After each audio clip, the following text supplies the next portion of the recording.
ನಮಸ್ಕಾರ, welcome to yoyo TV Kannada. ನಮ್ಮ ಹಿಂದೂ ಶಿವಪುರಾಣದ ಪ್ರಕಾರ ಜಗತ್ ರಕ್ಷಕ ಅಂದ್ರೆ ನೀಲಕಂಠ ಶಿವನು. ಈ ಭೂಮಿಯಲ್ಲಿ 12 ಜ್ಯೋತಿರ್ಲಿಂಗಗಳಲ್ಲಿ ಶಿವನು ಬೆಳಕಿನ ರೂಪವಾಗಿ ಕಾಣಿಸಿಕೊಂಡಿದ್ದಾನೆ ಎಂದು ನಂಬಲಾಗಿದೆ. ಅವುಗಳು ಜ್ಯೋತಿರ್ಲಿಂಗಗಳು ಶಿವನ ವಾಸ್ತವತೆ ಮತ್ತು ಶಕ್ತಿಯನ್ನು ಸಂಕೇತಿಸುತ್ತದೆ. ಹೌದು, ಹಿಂದೂ ಪುರಾಣ ಹೇಳುವ ಪ್ರಕಾರ ಜ್ಯೋತಿರ್ಲಿಂಗಗಳಿರುವ ಈ 12 ಸ್ಥಳಗಳಲ್ಲಿ ಶಿವನು ತನ್ನ ಭಕ್ತರಿಗೆ ವರವನ್ನು ನೀಡಲು ಅವತಾರವನ್ನು ಎತ್ತಿದ್ದಾನೆ ಎಂದು ಹೇಳಲಾಗುತ್ತದೆ.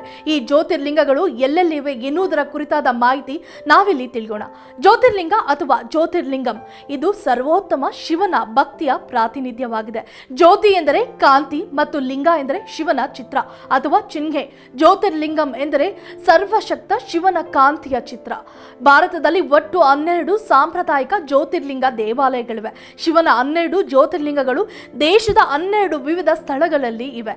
ಈ 12 ಜ್ಯೋತಿರ್ಲಿಂಗಗಳಿಗೆ ಭೇಟಿ ನೀಡುವುದರಿಂದ ಆ ಪರಮ ಶಿವನ ಆಶೀರ್ವಾದ ನಮ್ಮ ಮೇಲೆ ಇರುತ್ತದೆ ಹಾಗೂ ನಾವು ನಮ್ಮ ದೇಶವನ್ನು ಸುತ್ತುವ ಒಂದು ಸದಾವಕಾಶ ದೊರೆತಂತೆಯೂ ಕೂಡ ಆಗುತ್ತದೆ. ಅಷ್ಟೇ ಅಲ್ಲದೆ ಹಿಂದೂ ಪುರಾಣಗಳು ಹೇಳುವ ಪ್ರಕಾರ ಜ್ಯೋತಿರ್ಲಿಂಗಗಳಿರುವ ಈ 12 ಸ್ಥಳಗಳಲ್ಲಿ ಶಿವನು ತನ್ನ ಭಕ್ತರಿಗೆ ವರವನ್ನು ನೀಡಲು ಅವತಾರವನ್ನು ಎತ್ತಿದ್ದಾನೆ ಎಂದು ಹೇಳಲಾಗುತ್ತದೆ. ಹಾಗಾದ್ರೆ ಈ ಜ್ಯೋತಿರ್ಲಿಂಗಗಳು ಎಲ್ಲೆಲ್ಲಿವೆ ಅಂತ ತಿಳಿಯೋಣ ಬನ್ನಿ. ಮೊದಲನೇದಾಗಿ ಗುಜರಾತಿನ ಸೌರಾಷ್ಟ್ರದಲ್ಲಿರುವ ಸೋಮನಾಥ ಜ್ಯೋತಿರ್ಲಿಂಗ. ಗುಜರಾತಿನ ಸೋಮನಾಥ ದೇವಾಲಯವು 12 ಜ್ಯೋತಿರ್ಲಿಂಗಗಳಲ್ಲಿ ಅತ್ಯಂತ ಪ್ರಸಿದ್ಧವಾಗಿದೆ. ಇದು ಕೆಲವು ಬಾರಿ ನವೀಕರಿಸಲಾದ ಪ್ರಮುಖ ಯಾತ್ರಿಕ ತಾಣವಾಗಿದೆ. ಇದರ ಜನಪ್ರಿಯತೆಯ ಹಿಂದಿನ ಕಾರಣವೆಂದರೆ ಇದು ತ್ರಿವೇಣಿ ಸಂಗಮದ ಬಳಿ ಇದೆ. ಇದು ಇರಾನ್, ಕಪಿಲ ಮತ್ತು ಸರಸ್ವತಿ ಎಂಬ 3 ನದಿಗಳ ಸಂಗಮವಾಗಿದೆ. ಎರಡನೆಯದು ಆಂಧ್ರ ಪ್ರದೇಶದ ಶ್ರೀಶೈಲಂನಲ್ಲಿರುವ ಮಲ್ಲಿಕಾರ್ಜುನ ಜ್ಯೋತಿರ್ಲಿಂಗ ಸ್ವಾಮಿ ದೇವಾಲಯವು ದಕ್ಷಿಣ ಭಾರತದ ಜನಪ್ರಿಯ ಶಿವ ದೇವಾಲಯವಾಗಿದ್ದು ಇದು ಧಾರ್ಮಿಕ ದೇವಾಲಯ ಪಟ್ಟಣವಾದ ಶ್ರೀಶೈಲಂನಲ್ಲಿದೆ. ಮಲ್ಲಿಕಾರ್ಜುನ ಸ್ವಾಮಿಯ ಮಹಾಶಿವರಾತ್ರಿಯ ಆಚರಣೆ ಭಾರತಾದ್ಯಂತ ಪ್ರಸಿದ್ಧವಾಗಿದೆ ಮತ್ತು ನೋಡಲು ತುಂಬಾನೇ ಚೆನ್ನಾಗಿರುತ್ತದೆ. ಮೂರನೇದು ಮಹಾಕಾಳ ಉಜ್ಜಯಿನಿಯು ಮೂರನೆಯ ಜ್ಯೋತಿರ್ಲಿಂಗ ಮಹಾಕಾಳ ಅಥವಾ ಮಹಾಕಾಳೇಶ್ವರ ಎಂದು ಪ್ರಸಿದ್ಧವಾಗಿದೆ. ಈ ಜ್ಯೋತಿರ್ಲಿಂಗವು ಮಧ್ಯಪ್ರದೇಶದ ಉಜ್ಜಯಿನಿಯಲ್ಲಿದೆ. ಪ್ರಾಚೀನ ಸಾಹಿತ್ಯದಲ್ಲಿ ಇದನ್ನು ಅವಂತಿಕಾಪುರಿ ಎಂದು ಕೂಡ ಕರೆಯಲ್ಪಟ್ಟಿದೆ. ಇಲ್ಲಿ ಭಗವಾನ್ ಮಹಾಕಾಳೇಶ್ವರನ ಭವ್ಯವಾದ ಜ್ಯೋತಿರ್ಲಿಂಗವಿದೆ. ಇಲ್ಲಿರುವ ಲಿಂಗವನ್ನು ಸ್ವಯಂಭೂ ಎಂದು ಕೂಡ ಪರಿಗಣಿಸಲಾಗುತ್ತದೆ ಮತ್ತು ಈ ಲಿಂಗದ ಪ್ರಭಾವ ಅತ್ಯಂತ ಪವಾಡ ಶಕ್ತಿ ಇರುವಂತದ್ದು ಎಂದು ನಂಬಲಾಗಿದೆ. ದೇವಾಲಯದ ಸಂಕೀರ್ಣದ ಒಳಗೆ 100ಕ್ಕೂ ಹೆಚ್ಚು ಪುಟ್ಟ ದೇವಾಲಯಗಳಿದ್ದು ಹೆಚ್ಚಿನ ದಿನಗಳಲ್ಲಿ ಇದು ಜನರಿಂದ ಕಿಕ್ಕಿರಿದಿರುತ್ತದೆ. ನಾಲ್ಕನೆಯದು ತಮಿಳುನಾಡಿನ ರಾಮೇಶ್ವರ ದ್ವೀಪದಲ್ಲಿದೆ. ತನ್ನ ವಾಸ್ತುಶಿಲ್ಪಕ್ಕೆ ಜನಪ್ರಿಯವಾಗಿರುವ ರಾಮೇಶ್ವರ ಜ್ಯೋತಿರ್ಲಿಂಗವು ಶ್ರೀರಾಮನು ಲಂಕಾಸುರನಾದ ರಾವಣನ ಮೇಲೆ ಜಯ ಸಾಧಿಸಿದ ಹಿನ್ನೆಲೆಯು ಈ ಸ್ಥಳ ಪುರಾಣಕ್ಕಿದೆ. ದಂತಕಥೆಗಳ ಪ್ರಕಾರ ಭಗವಾನ್ ಶ್ರೀರಾಮನು ಸೀತೆಯನ್ನು ಮರಳಿ ಪಡೆಯಲು ಲಂಕೆಗೆ ತೆರಳುವಾಗ ರಾಮೇಶ್ವರಕ್ಕೆ ಬಂದು ಸಮುದ್ರ ತೀರದಲ್ಲಿ ನೀರು ಕುಡಿಯುತ್ತಿದ್ದರಂತೆ. ಅದೇ ಸಮಯಕ್ಕೆ ನೀವು ನನ್ನನ್ನು ಪೂಜಿಸದೆ ನೀರನ್ನು ಕುಡಿಯುತ್ತಿದ್ದೀರಿ ಎಂಬ ಅಶರೀರ ವಾಣಿಯೊಂದು ಕೇಳಿಸಿತಂತೆ. ಇದನ್ನು ಕೇಳಿದ ಭಗವಾನ್ ಅಲ್ಲೇ ಶ್ರೀರಾಮನು ಮರಳಿನ ಲಿಂಗವೊಂದನ್ನು ಮಾಡಿ ಅದನ್ನು ಪೂಜಿಸಿ ರಾವಣನನ್ನು ಸೋಲಿಸಲು ಆಶೀರ್ವಾದ ಪಡೆದುಕೊಂಡರಂತೆ. ಆಗ ಶಿವನು ಶ್ರೀರಾಮನನ್ನು ಆಶೀರ್ವದಿಸಿದ ನಂತರ ಅದೇ ಸ್ಥಳದಲ್ಲಿ ಜ್ಯೋತಿರ್ಲಿಂಗನಾಗಿ ಮಾರ್ಪಟ್ಟು ಇದನ್ನು ಈಗ ರಾಮೇಶ್ವರ ಜ್ಯೋತಿರ್ಲಿಂಗ ಎಂದು ಕರೆಯಲಾಗುತ್ತಿದೆ. ಇನ್ನು ಭಾರತದ ಮತ್ತೊಂದು ಜ್ಯೋತಿರ್ಲಿಂಗ ದೇವಸ್ಥಾನ ಅದು ಕೇದಾರನಾಥ. ಇದು ಉತ್ತರಾಖಂಡ್ನ ರುದ್ರ ಪ್ರಯಾಗದಲ್ಲಿದೆ. ಇದು ಮುಖ್ಯ ಶಿವನ ದೇವಸ್ಥಾನಗಳಲ್ಲಿ ಒಂದಾಗಿದೆ ಮತ್ತು ಇಲ್ಲಿನ ಜ್ಯೋತಿರ್ಲಿಂಗವನ್ನು ಪೂಜ್ಯನೀಯವೆಂದು ಪರಿಗಣಿಸಲಾಗಿದೆ. ಶಿವನನ್ನು ಪ್ರಾರ್ಥಿಸಲು ದೇಶಾದ್ಯಂತದಿಂದ ಭಕ್ತರು ಇಲ್ಲಿಗೆ ಭೇಟಿ ನೀಡುತ್ತಾರೆ. ಈ ಪ್ರಯಾಣ ಅತ್ಯಂತ ಕಷ್ಟಕರವಾದ ಪ್ರಯಾಣ ಎಂದು ಕೂಡ ಹೇಳಲಾಗುತ್ತದೆ. ಇದು ಪ್ರಮುಖವಾದ ಚಾಧರ್ಮ ಯಾತ್ರಾ ತಾಣವಾಗಿದೆ. ಹವಾಮಾನ ವೈಪರೀತ್ಯದಿಂದಾಗಿ ವರ್ಷದ 6 ತಿಂಗಳ ಕಾಲ ಈ ಸ್ಥಳವನ್ನು ಮುಚ್ಚಲಾಗುತ್ತದೆ.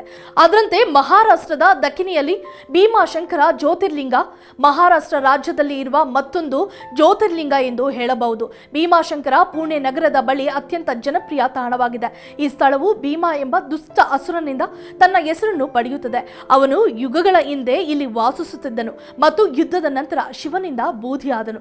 ಇತರ ದೇವತೆಗಳ ಕೋರಿಕೆಯ ಮೇರೆಗೆ ಶಿವನು ಈ ಸ್ಥಳದಲ್ಲಿ ಭೀಮಾಶಂಕರ ಜ್ಯೋತಿರ್ಲಿಂಗದ ರೂಪದಲ್ಲಿ ಪ್ರಕಟಗೊಂಡನು. 7ನೆಯ ಜ್ಯೋತಿರ್ಲಿಂಗವು ಮಧ್ಯಪ್ರದೇಶದ ಶಿವಪುರಿಯಲ್ಲಿರುವ ಓಂಕಾರೇಶ್ವರ ಜ್ಯೋತಿರ್ಲಿಂಗ.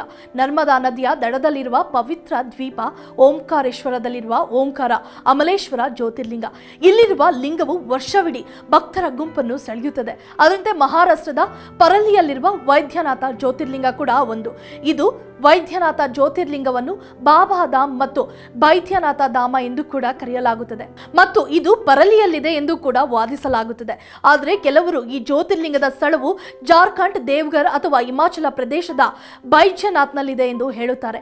ಈ ಭೂಮಿಯ ಹಿಂದೆ ಶಿವ ಸಂಸ್ಕಾರದ ಸ್ಥಳವಾಗಿತ್ತು ಮತ್ತು ಆದ್ದರಿಂದ ಶಿವನನ್ನು ಆರಾಧಿಸುತ್ತಿದ್ದ ಭೈರವನಂತಹ ತಾಂತ್ರಿಕರ ವಾಸಸ್ಥಾನವಾಗಿತ್ತು ಎಂದು ನಂಬಲಾಗಿದೆ. ಉತ್ತರ ಪ್ರದೇಶದ ವಾರಾಣಸಿಯಲ್ಲಿರುವ ವಿಶ್ವೇಶ್ವರ ಜ್ಯೋತಿರ್ಲಿಂಗ, ವಾರಾಣಸಿಯು ಭಾರತದಲ್ಲಿ ಭೇಟಿ ನೀಡುವ ಪವಿತ್ರ ಸ್ಥಳಗಳಲ್ಲಿ ಒಂದಾಗಿದೆ ಮತ್ತು ಕಾಶಿ ವಿಶ್ವನಾಥ ದೇವಾಲಯವು ಕೂಡ ಇಲ್ಲಿನ ವಿಶ್ವೇಶ್ವರ ಜ್ಯೋತಿರ್ಲಿಂಗದಿಂದಾಗಿ ತುಂಬಾನೇ ಜನಪ್ರಿಯತೆಯನ್ನು ಪಡೆದಿದೆ. ಪ್ರಮುಖ ಹಬ್ಬಗಳಲ್ಲಿ ವಿಶೇಷವಾಗಿ ಮಹಾಶಿವರಾತ್ರಿಯಲ್ಲಿ ಇಲ್ಲಿ ನಡೆಯುವ ಭವ್ಯ ಆರತಿಗಳು ನೀವು ನೋಡಲೇಬೇಕು.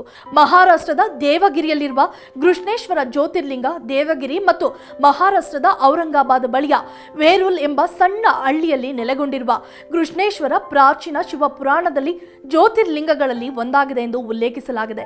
ಇನ್ನು ನಮ್ಮಲ್ಲಿ ಹೆಚ್ಚಿನವರು ಶಿರಡಿಯ ಬಗ್ಗೆ ಕೇಳಿದ್ದೇವೆ, ಆದರೆ ಯಾತ್ರಿ ಕೇಂದ್ರ ತ್ರಯಂಬಕೇಶ್ವರದ ಬಗ್ಗೆ ಹೆಚ್ಚಿನವರು ತಿಳಿದೇ ಇಲ್ಲ. ಇದು ಭಾರತದ ಹಿಂದೂಗಳಿಗೆ ಪ್ರಸಿದ್ಧ ಧಾರ್ಮಿಕ ತಾಣವಾಗಿದೆ. ತ್ರಯಂಬಕ್ ಪಟ್ಟಣದಲ್ಲಿರುವ ಇದು 12 ಜ್ಯೋತಿರ್ಲಿಂಗಗಳಲ್ಲಿ ಒಂದನ್ನು ಹೊಂದಿದ್ದು ತುಂಬಾನೇ ಜನಪ್ರಿಯವಾಗಿದೆ. ಈ ಪವಿತ್ರ ಜ್ಯೋತಿರ್ಲಿಂಗ ಕ್ಷೇತ್ರಗಳ ದರ್ಶನವನ್ನು ಯಾರು ಮಾಡುತ್ತಾರೋ ಅವರು ಜೀವನದಲ್ಲಿ ಸದಾಕಾಲ ಆರೋಗ್ಯ ಮತ್ತು ಸಂತೋಷಗಳಿಂದ ಅವರ ಜೀವನ ಕೂಡಿರುತ್ತದೆ ಅಂತ ಶಿವ ಪುರಾಣಗಳಲ್ಲಿ ಪ್ರತೀತಿ ಇದೆ. If you like this video ಬೇಗ ಲೈಕ್ ಮಾಡಿ, ಕಾಮೆಂಟ್ ಮಾಡಿ, ಶೇರ್ ಮಾಡಿ ಹಾಗೂ ಯೋಯೋ ಟಿವಿ ಕನ್ನಡವನ್ನು ಸಬ್ಸ್ಕ್ರೈಬ್ ಮಾಡಿ.